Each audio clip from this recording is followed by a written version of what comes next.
Okay, let's unpack this. We're taking a deep dive today into some really fascinating source material. Mm. It's basically a collection of excerpts, research, looking at how these big societal factors, things like social class, ethnicity, age, gender, how they kind of weave together with religion.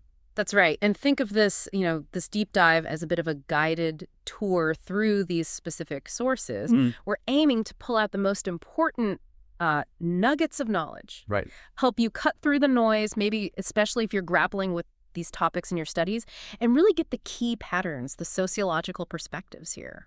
Absolutely. We're trying to understand why different groups might engage differently. Yeah. Why some demographics seem, statistically at least, more religious than others. Yeah, and how these major life factors, based on what these sources say, seem to shape belief, practice, all of it. It's about getting a clear, informed picture from these sociological findings. So shall we jump right in? Maybe start with social class. The sources have quite a bit on that connection. Yeah, let's do that.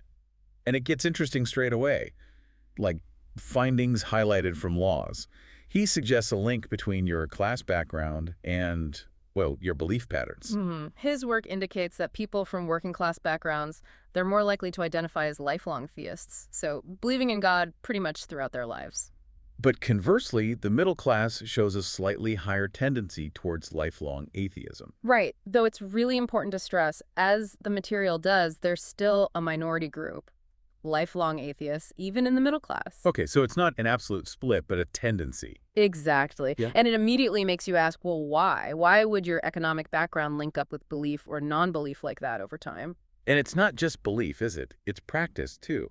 The sources mention different attendance patterns, depending on location, even motivation. Yeah, like there's research cited showing churches in wealthier, often rural areas sometimes report higher attendance. But then you get Voas and Watt throwing in a really pragmatic angle. Oh yeah, the school catchment areas. That's quite striking. It is. They basically say some parents attend church, maybe quite visibly, mainly to get their kids into those really desirable faith schools. So it's not necessarily about deep personal faith for everyone in the pews. It can be instrumental, a means to an end.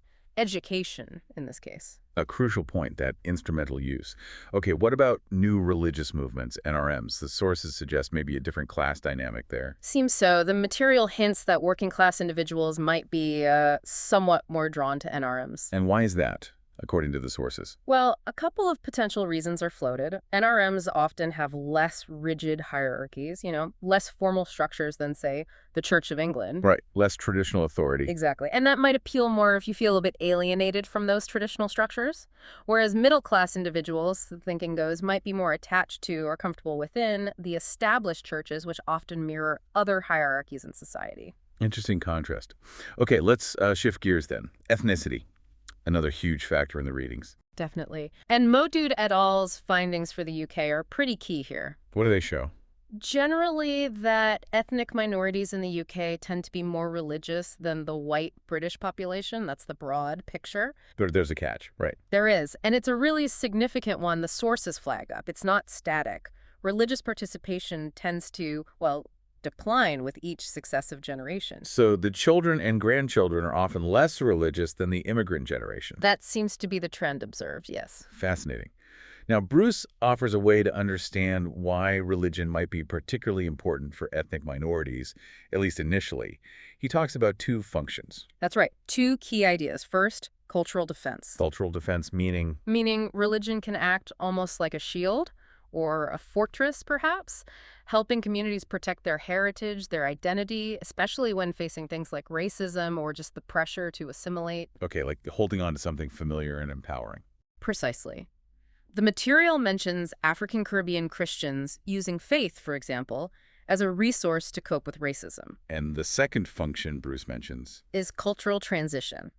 This is the idea that religion can also act as a sort of bridge. A bridge. Yeah, helping individuals and communities navigate the process of settling into a new society.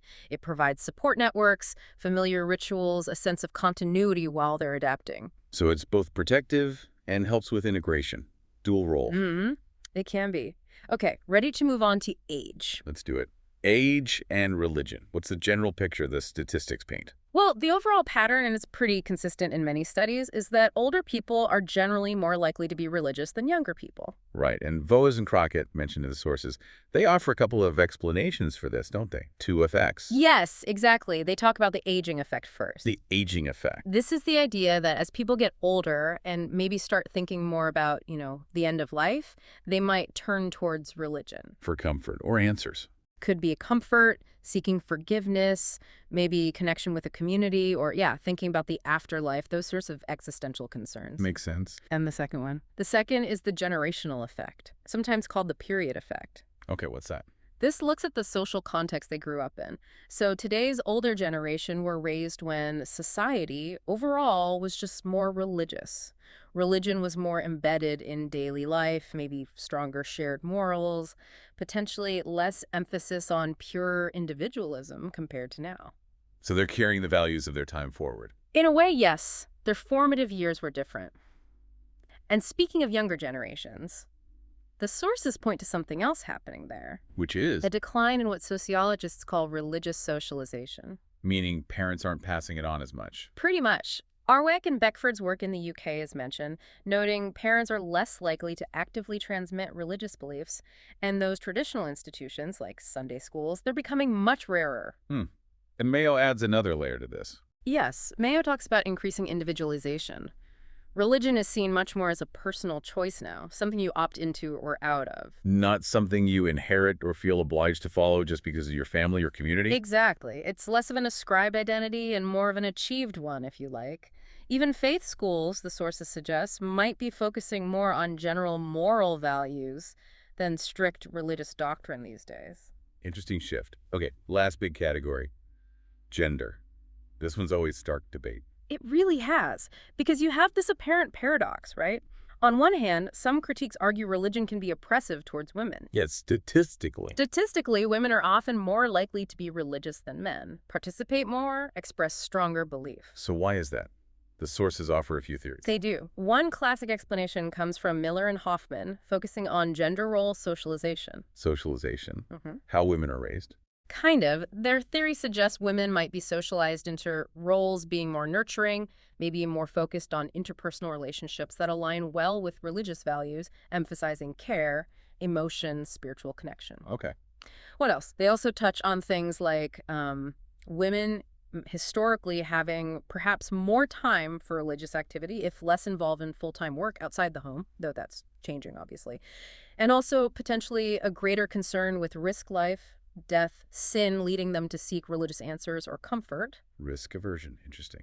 Then there's Greeley. Yes, Greeley brings in the idea of being seen as a good mother. Ah, the motherhood angle. Right. His idea is that women, particularly when they have children, might become more religious or at least more involved in church life.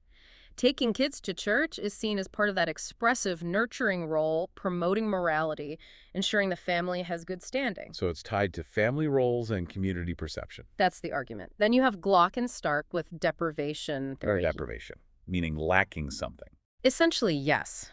Their theory suggests people turn to religion to compensate for things they feel deprived of. And they argue women might experience certain kinds of deprivation more intensely. Like what? They identify 3 types.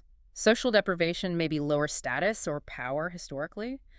Ethical deprivation, perhaps feeling more concerned about society's moral direction.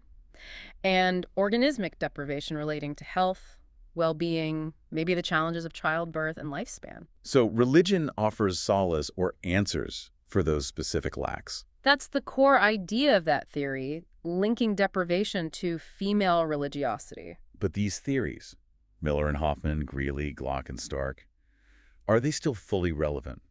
Woodhead raises some questions, doesn't she? She does. Woodhead offers a critique, suggesting some of these earlier ideas might be a bit, well, dated.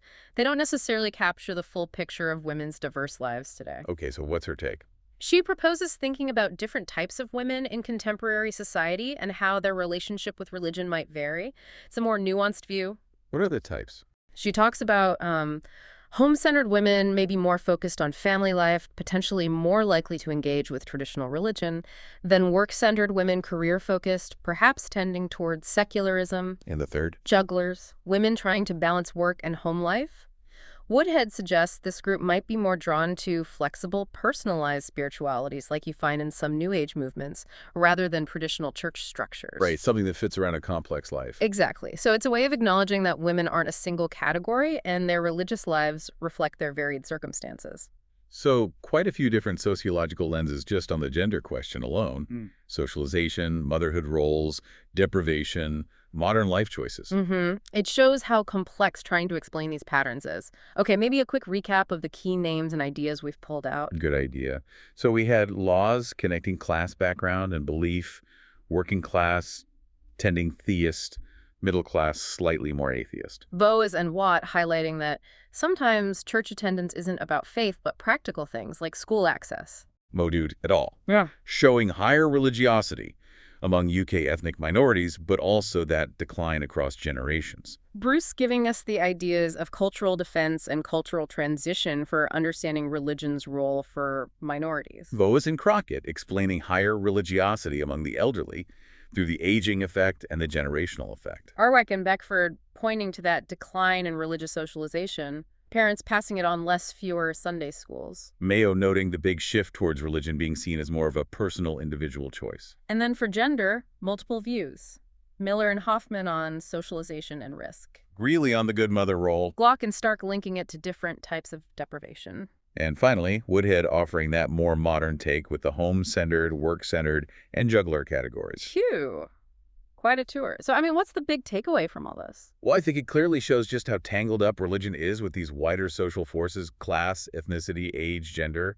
It's not operating in a vacuum. Not at all. It's deeply embedded in the social fabric, influencing and being influenced by these other factors. Which leaves us, and you listening, with a really important question to maybe chew on, especially thinking about the future. Go on. If we are seeing trends towards more individual choice, maybe less traditional religious belonging, and these generational shifts away from automatic belief, how are those fundamental human needs, the need for identity, for community, for answers to suffering or deprivation, needs religion often met?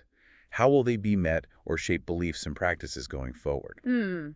That's a good question. If traditional religion wanes for some, do those needs just disappear, or do they find new expressions, perhaps secular ones, perhaps new forms of spirituality? Exactly. How does that landscape change? Yeah. Definitely something to think about as you continue exploring these dynamics.